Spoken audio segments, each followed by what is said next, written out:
আমাদের দাবিটা আমরা শ্রমিক আবার বাঁচতে পারবো না, তো আমরা শ্রমিক মরে যাবো। একদিন যাবৎ এরা ভ্যাট 155 টাকার ভ্যাট অব্যাহত ছিল, কিন্তু বর্তমান সরকার আইসা এই ভ্যাটের উপরে 15% ভ্যাট দাবি করছে।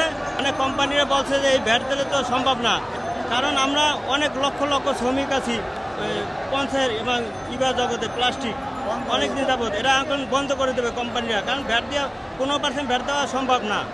এই জন্য আমরা শ্রমিকরা কোথায় যাব? আমরা তো গরিব মানুষ, এটা দিয়ে আমরা যদি চলি।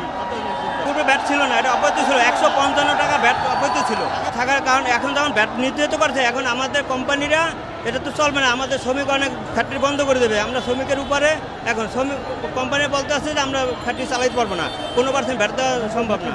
তাহলে ফ্যাক্টরি বন্ধ, আমরা শ্রমিকের কোথায়? আমাদের শ্রমিক কোম্পানি ঠিকই বাঁচবে, কিন্তু আমরা শ্রমিকের উপরে আমরা কি করবো? ভ্যাটটা বন্ধ করবো, কোথায় করবো? তাহলে আমরা শ্রমিক আবার আমাদের দাবিটা আমরা শ্রমিক আবার বাঁচতে পারবো না, তো আমরা শ্রমিক মরে যাবো।